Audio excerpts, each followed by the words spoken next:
None of them ever think, or we will not come back. None of them ever think that we will come back injured. Bengameli ANC Cyril Ramaphosa uyichaze njengenhlekelele engoti ebhasi lihambele emphefumulo olunga lesihlanu lenhlangano lapho kuphinzwa kulimala khona namanye. Ngiqale ngafuna ukuyivumela lento. Inamathemba ukuthi hayi ngoba bakwazile ukuphuma endlini. Mhlambe bakhona bayabuya. Emaqembu ekuthungathana kutakula sathola isidumbu sendoza lehamba nemandi ngemigcibelo ebusuku ngesikhathi kuhlasela isikhukhula uthongathi enyakatho elitheko.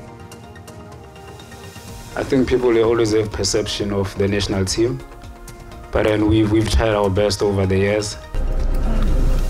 Isekela kapteni wabafana bafana Pesita ulithi basenalo lithemba lokuthi batawuphumelela njengeliqembu lanobe abantu bababuka njengalabo labangadlali kahle.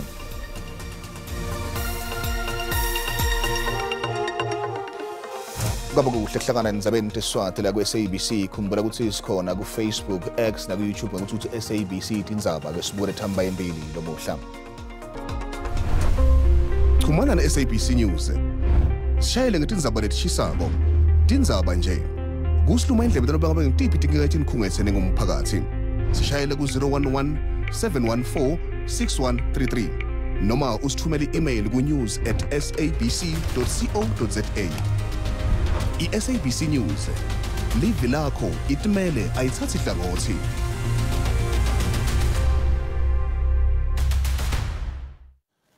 Bengameli ANC Cyril Ramaphosa uyichaze njengenhlekelele lengoti ebhasi lihambele emphefumulo olunga lesihlanu lenhlangano lapho kuphinzwa kulimala khona lamanye. Ramaphosa uvakashele labo labasinzile esibhedlela eMankweng naseBuhlokwa. Ngekuhamba kwesikhathi uvakashele umphakathi wenzawo nemindeni lehlawule ihlobo tayo eholeni lomphakathi eBuhlokwa ke undlulisa emave ntututo. Lamalunga ANC bekade alibangise kumbungato weJanuary 8 embombela eMpumalanga evini elingcile ngemgcibelo. Ramaphosa ufisele labo abalimele kululama ngekushesha. None of them ever think, or we will not come back. None of them ever think that we will come back injured. It is a big sacrifice that the families of those who were injured and the families of those who have passed away have made. It's a sacrifice. And as the African National Congress, we'd like to thank you. We thank you from the bottom of our heart. And that is why I felt, or I must come and pay my respects personally and on behalf of the National Executive Committee of the ANC, and also pay my condolences and say that we are deeply, deeply saddened by what has happened. And we have said that we will take responsibility for all the arrangements that need to be made to put them to rest. Uqhubeka nenzaba tapolitiki ekhulu kade Tindzaba leqembu le-ANC isikhuluma nemhlelo nenzaba tapolitiki la SABC Mzwandile Mbeje asibuyele Mbeje sikwamona nenzaba teSiswati la SABC sikuyemukele sibingelele nababukeli Mbeje nakubengamele sibona uqhamukela imbopho ukuvakashela ihlobo talabo labashonile nalabo labasinzile ngabe kusho ukuthini lokuvakasha kwabengamele kulendzawo uzokhumbula phela ukuthi ngomgqibelo ngesikhathi kunomhlangano omkhulu eJanuary 8 statement embombela abantu abaningi abasuka ezifundeni ezihlukene ikakhulukazi abasempumalanga iLempopo eGauteng kanye neNorthwest ibona ababe ye ukuyobungaza lo mbungazo kodwa kwasekuthi ke labo bayisihlanu baphangalala ababesuka eLimpopo kwaphinde walimala abanye ke ngiyacabanga ukuthi lokho ngoba phela kwakuyoba umcimbi wokujabula umongameli njengomuntu oyinhloko yeqembu kubalekile ukuthi eyokhombisa ukuzwelana nemndeni ngoba babeye emcimbini lapho umongameli ayizobe ekhuluma khona siyawazi ke lo umcimbi weminyaka yonke ukuya kwakhe lapha eyozwakalisa ukududuza umndeni kusho ukuthi uzibeka njengeqembu elikhathazekile ngalesisehlo esehla ngesikhathi abantu befisa ukuyojabula labantu ke Mbeje bashole bayakhona embombela kube khona ke igameko lesibonile embombela kube khona nakubangiswana ngekudla khona lapha embombela lokuveza isithombe lesibi ngaleqembu ngabe umhlahlandlela waleqembu kuya embili ngakubona kwakhona ukuthola kwedzingo kumele ngomphakathi ukubona ke into letaba impumelelo Njoba uzokhumbula ke ukuthi lo mcimbi wasembombela wangomhla ka-13 ubizwa ngokuthi January 8 ubungaza ukwakhiwa kwaleli qembu ngo-1912 njengoba beliqeda iminyaka u-112. Futhi lo mcimbi wenzeka ngesikhathi lapho kulindeleke ukuthi ke kube nokhetho lapho leli qembu elibusayo uzokhumbula phela njengamanje iqembu elibusayo i-ANC yona ebinombungazo izofisa ukuthi iphindiselwe. Into ke umongameli ayishilo ukuthi ke bazozama ukulungisa amaphutha kumbe labo abangabusenzela umphakathi bezame ukuthi ke bekushintshe lokho ngoba kuyakhombisa ukuthi abantu abaningi uma uzobona nangokutheleka kwabantu kuleya nkundla ukuthi basenalo bona ithemba kukhongolose kodwa futhi siyazi kuneyinhlangano eziningi okubandakanya ngisho naloyo wayemongameli wayo asebephume iqeqebana labo okungenzeka ke bethu kulithikameza iqembu kodwa ngokusho kwakhe ukuthi ke kuningi asebekufundile uma kuwukuthi abantu baseNingizimu Afrika bayabanika ithuba lokuthi bephathe futhi bazokulungisa. Njengoba nje ukhuluma yorenza belikhetho singakulizelela ukunyethela kulekhetho Mbeje. Silindele ukuthi umongameli wezwe yena umongameli Ramaphosa ube yena ke uyomemezela ukuthi ukhetho lunini kodwa ke uma ngabe sibheka ngokuthi umthetho sisekelo uthini uzokhumbula phela ukuthi ihlandla lalohulumeni ophethe njengamanje kufanele liphele ngoMeyi okusho ukuthi ke uma ngabe siphelile 5 years kufanele kube nokhetho ke kodwa ke kuba khona inketshana enikezwayo ukuthi makuthi mhlambe anikulungele niyanikwa izinsuku eziwu-90 kusho ukuthi nje mangabe singaqagula silindele ukuthi ukhetho luzoba phakathi kaMeyi, June, July kugcine ku-August ilezo nyanga ezibhekiwe kodwa ke ngenxa yokuthi lezo nyanga izinyanga ezibandayo kakhulu eNingizimu Afrika ngiyacabanga ukuthi umongameli mangabe ememezela ukhetho kuzoba uMeyi. No, Stawulenza sibuke Mbeje. Ake sibuke ubudlelwane be-ANC ne-Cuba Mbeje. Sibule ukuthi buya embili bedlodlobala. Ingabe iNingizimu Afrika izuza kanganani futhi izuzana lo budlelwane lobungaka nelive leCuba? Uzokhumbula phela ukuthi iNingizimu Afrika neleCuba banobudlelwane obusuka kudala ngesikhathi somzabalazo. Lobo budlelwane kwaba ubudlelwane ngempela obenza ukuthi ke lamazwe esebenzisane kakhulu.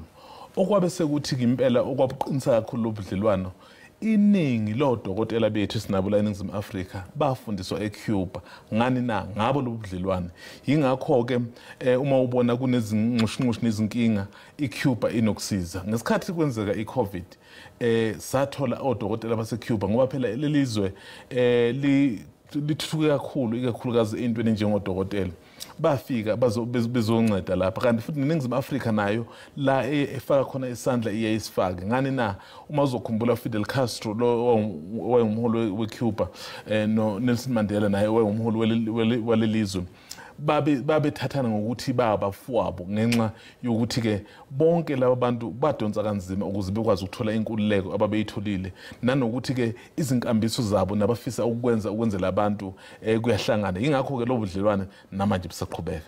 Kwaba khona indzaba yekukhala kwabantu baseNingizimu Afrika labathithe Mbeje ngekuthi kulandwa bonjiniyela even laseCuba laba bakithi labafundzele enjiniyela bona babekwapi? Uzokhumbula ukuthi ngesikhathi kuba nentando yeningi kukhona abantu bakithi la eNingizimu Afrika abaziqokela bona ngokwabo ukuthi ke bazohamba beyofuna amadlelo esihlaza emazweni angaphandle lokho ke ukushiya isikhala emkhakheni ebalekile yingakho ke wawubona uhulumeni ethi cha ngeke sivele sisonge izandla ngenxa yokuthi abantu abaqeqeshekile sebefune mhlawumbe bahambile baya ku-Australia ko-Italy ko-Melika sizofuna izwe esaziwe ukuthi uma ngabe simemeza lizophendula yiyo ke leyo nto eyenza ukuthi kwenzeke kanjalo. Asigijimele endzabeni yaseGaza sibona iNingizimu Afrika isekela kakhulu ilive lasePalestine njengoba iNingizimu Afrika imekise iIsrael ku-ICJ elo Netherlands. Ngabe kubeka phi idlelwane beNingizimu Afrika neIsrael lokho? iNingizimu Afrika ayihlonizi mayelana nokuthi ifisa kwenzekeni lapha endaweni yaseGaza njengoba sazi ukuthi kunengxushunxushu phakathi kwelesi Israel neHamas. ngokubudlelane ke phakathi kweNingizimu Afrika neIsrael kuvele abuhle kahle okwamanje ngoba phela iNingizimu Afrika ifisa ukuthi iIsrael ihoxe lapha iyeke futhi ukubulala ikakhulukazi abantu basePalestine ikakhulukazi iningi labo abahleli eGaza. Lokho ke kwenza ukuthi ubudlelane bungabuhle kahle. Uzokhumbula namanxusa alamamazwe asebuyisiwe nakube ngakahoxiswa ngokuphelele kodwa ke asebuyisiwe. Into esho ukuthi iNingizimu Afrika ithathe leli gxathu ngenxa yokuthi nayo inesipiliyoni sokuthi iphuma encindizelweni uma ngabe ibona elinye izwe elicishe libe sesimeni elifanayo nayo iyasukuma. Ingakho ke mhlawumbe namazwe omhlaba eyishayile izandla eNingizimu Afrika ngalesi senzo asenzile ukuthi akuze ukuthi ngoba izwe elincane futhi iIsrael iseko amazwe anamandla kuzovela kugoqeka izandla nje. Ingakho ke lesi senzo ngempela sibonakala sibalekile ebudlelwaneni ke phakathi kweNingizimu neAfrika nalela kwaIsrael vele ngenxa yalesimo okwamanje abuhle kahle kodwa ke abukanqanyulwa ngokuphelele lobudlelwane sekhona. Sibonga kakhulu Mbeje isikhathi sakho. Sibonga kakhulu, sibonga nababukeli. Ndaba kithi lokho ngumzathu Mbeje longumhlelo wendaba yepolitiki la ku SABC. Fakazi lisabeni leqondiso kwetgwegwe kumalunga eParliament iFF lalishumi uvumile ukuthi ngandeka ukuthi wenda liphutha ekufanele elinye ilunga leParliament lelisola ngokwephula umthetho weParliament. Lamalunga eParliament iFF asola abekwe elicala lekuphatamisa inkhulumo eliphakathi imali ebengamele sizwe Maphosa ngenyanga enhlaba ngeminyaka wa 2022. Umelo iFF advocate Mfesane kaSiboto bekahlaba ngembuto Fakazi loTsaba masibulele xhaso lomabhalane weParliament. Lokutsetfwa kwalicala kungenelangeni lesibili namuhla nje umholo bofakazi uchubekile ngekuhola bofakazi mayelana bofakazi bemalunga eParliament eFF. Lamalunga eParliament awaphikile ke lamacala kanze amagama awubona Thasha Nhlangweni, Anthony Matumba, Tsekoma Fanya, Babalwa Mathulelwa, Paulnita Maries, Naledi Chirwa, Sinawo Tambo, Mothusi Montwedi, Loliswa Yako naNonhlanhla Mkhondo. Ummeli wabo ke uthi akuphatheki nakancane ukuthi kungabekwa emacala amalunga angaqinisekiswa ngalokuphelele umbekwa cala. Fakazi uvumile ukuthi Mkhondo kungendeka beyangekho eParliament ngesikhathi sesehlalo kepha wathi uthi ngasikhathi ukuthi anikete ngabufakazi lobungibo. You can equally appreciate why we've got a problem with this multi-layered process that includes subcommittees, that includes this committee, viewing the same video, undertaking the same exercise of verifying, yet all of them, including the members of this committee, miss such an important issue. You will then begin to understand our initial submission as to why there must be an independent fact-finding process. When I said it was Mr. Mkhondo, it's because I believed it was Mr. Mkhondo. I accept that I may be incorrect. And to the extent that I may be incorrect, because what it would mean, I must verify the picture of the member. In fact, when I was trying to open the phone, I was only to do exactly that. But I accept, if it's not Mr. Mkhondo, then it's not Mr. Mkhondo. Then I was wrong. Then I will accept.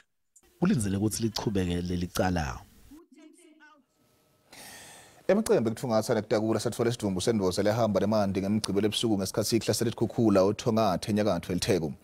Lamacimbi athola isidumbu emsaleni wemandi lodude nelikhalayo lendvodza. Sidumbu lekhulela ukuthi sesingane sayo lendvodza sitholakale idolo ebusuku. Lokhulumela batakula ngaphansi kwe-IPSS Medical Rescue Samantha Mary kuthi ngesikhathi kusafungwa munye amalunga abo ube nenkinga tekuphefumula kepheke sesimeni lesidindile.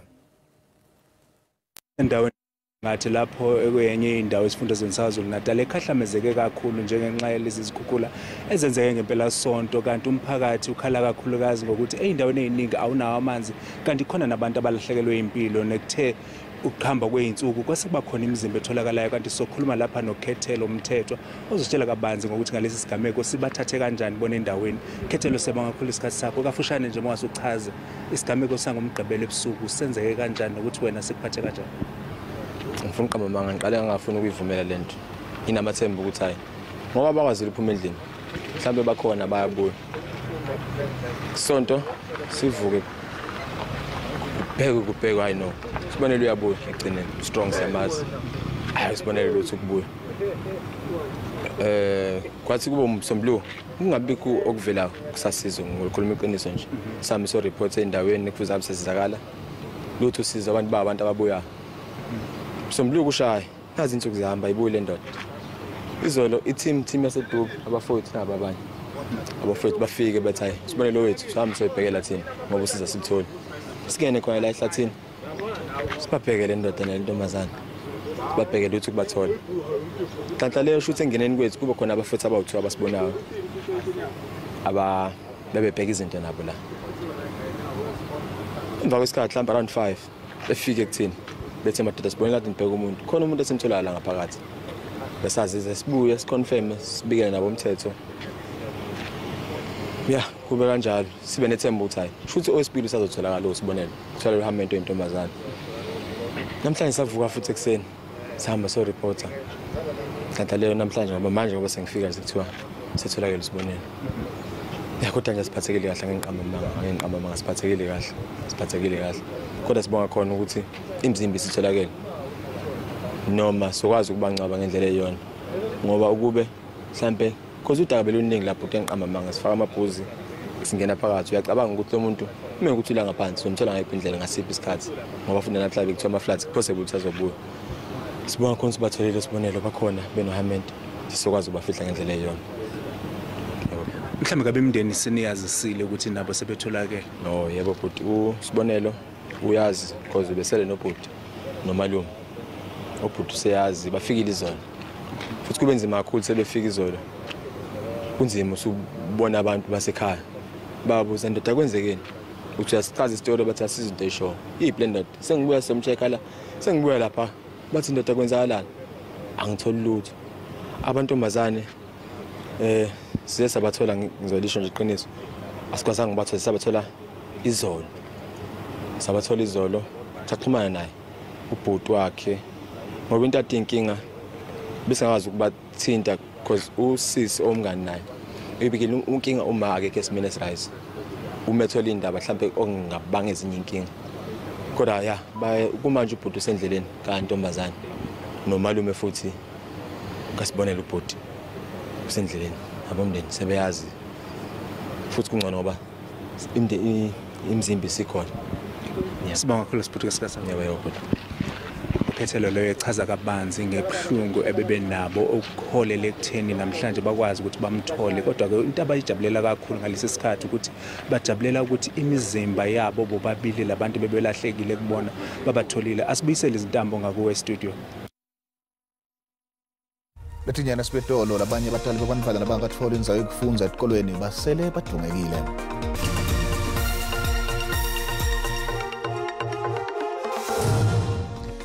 Zabele swatla ke SABC esigabeni sesibili nosanza kungena ukhethe kahle sakwemukela hlala nathi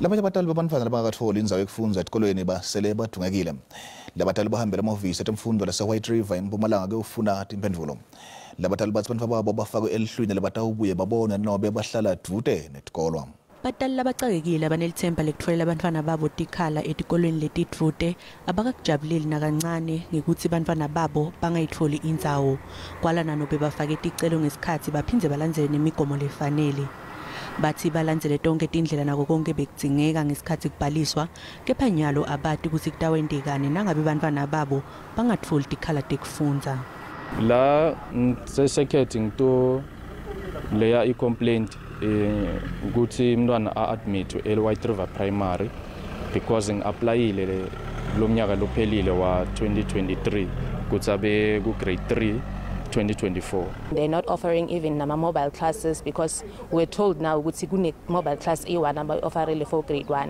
mina umntwana nami ngiregistrele u-grade 3 so angazi khona manje because uhlelo umntwana angazi ukuthi uzoba nesikolo noma kanjani because isikolo C1 la White River likhansela lendzawo lithi litiko letemfundo liniketwe umhlaba ukuthi lakhe tikolwa kuwo eWhite River.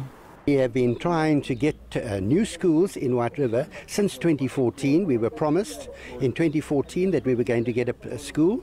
Ngikusho kwelitiko letemfundo eMpumalanga kude namunye umfundzi letawuhlala ekhaya bonke batawubhaliswa etikolweni.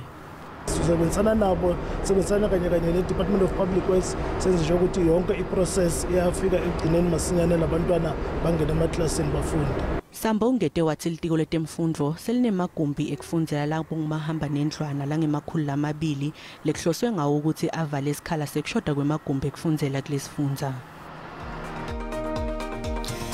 Tiyavula ukuthi kola kusasa sikutile mbukele ukuthi singabe yonke imvelaphi loluhla lwe-stationary semntwana wakho iyakwenedisa yini uphendule kanjena.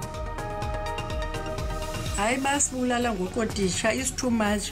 Umntana wenza ugrade 2 funeka abe neprint ezi-8 abe neluqulu bencwadi ungathi umntana oweza ose-high school kodwa benza ugrade 2 ayikho loo nto leyo. Ufumanise uba into ezininzi apha zi-unnecessary azidingeki.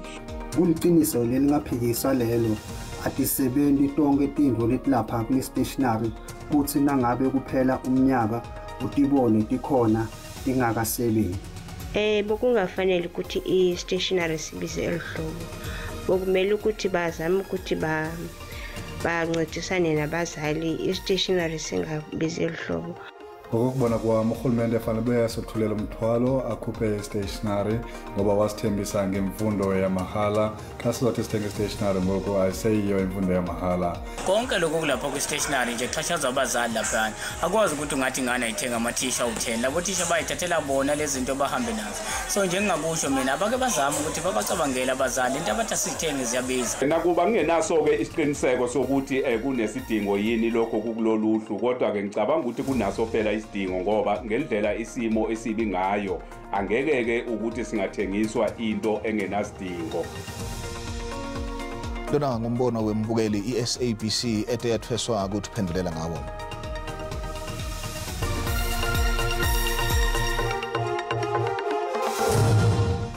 Ethi-ke thelirandi lahlekelo ngamandla lelicathaniswa netimali takulamanye amave.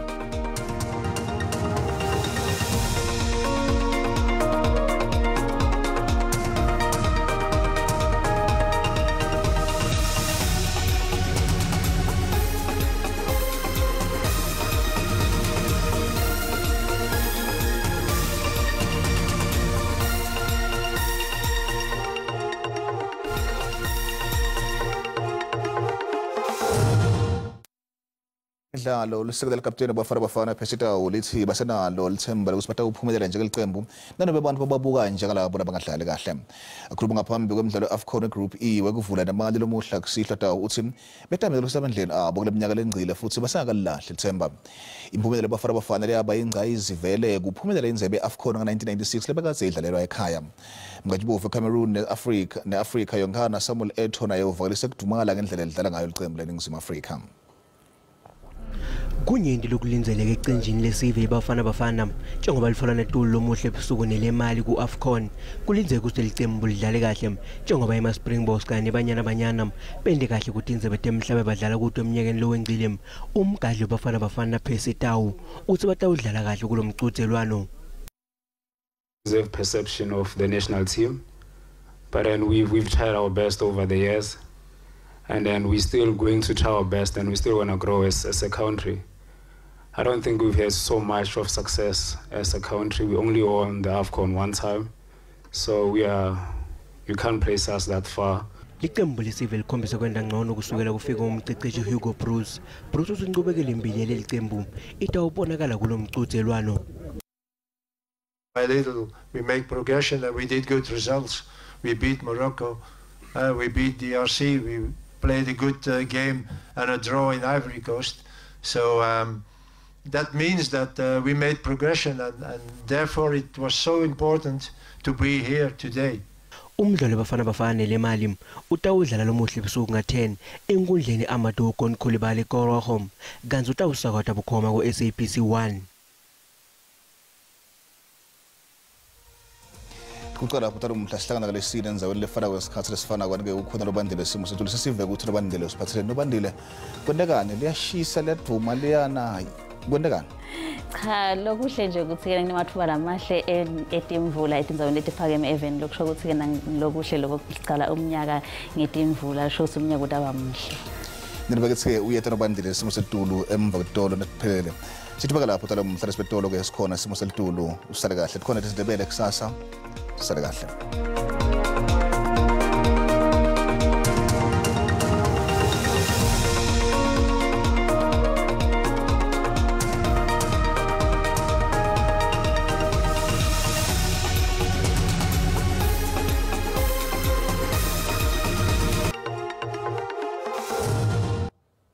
Nginibingelela ngibingelele ngiphindze nginamukele wonasi isimo selitulu babukela emakhaya sanibona nasibona namhla kusihlwa siyabona usibonakala amathuba emvula lamahle kuyofika khona enhlane live kakhulu kade enhlane live gcina sayafika khona ku-80% kanti babukela emakhaya langilasasa silwabelesele njalo kuyofika khona eningizimu live nalapha entshonalanga babukela emakhaya amathuba emvula labonakalako lamahle kanti kawela emakhaya kubonakala ngathi liyathuma kakhulu lapha enhlane live lekinye indzawo babukela emakhaya sicaphelele lezo indzawo kanti ke lesixwayiso lesibuye sikhona South African Weather Service leshisho ukuthi yena ngebhebhethawa kwemlilo kubonakalako lapha esifundeni sefle sikhuluma dodengwe emadlweni letinye indzawo kanti babukela emakhaya kubonakala ngathi na linemvula lematima lebonakala kakhulu etindzaweni libonakala lapha eKZN babukela emakhaya singena kona ngokuthuma la kwelive la eGauteng iPitoli tocala khona ku18 Nyulo 26 Johannesburg hleli ku25 Vereeniging nayo 25 Carltonville cala ku18 anyukele khona lapha ku26 nyukela khona esifundeni lapha eLimpopo Musini hleli khona ku28 Polygon cala ku8 Nyulo 25 kanye neMokopane kanti phela ihleli khona ku26 hleli endansi esifundeni lapha eMpumalanga enzaweni lapha esikhukuza hleli khona ku29 emva kwamadila kanti ke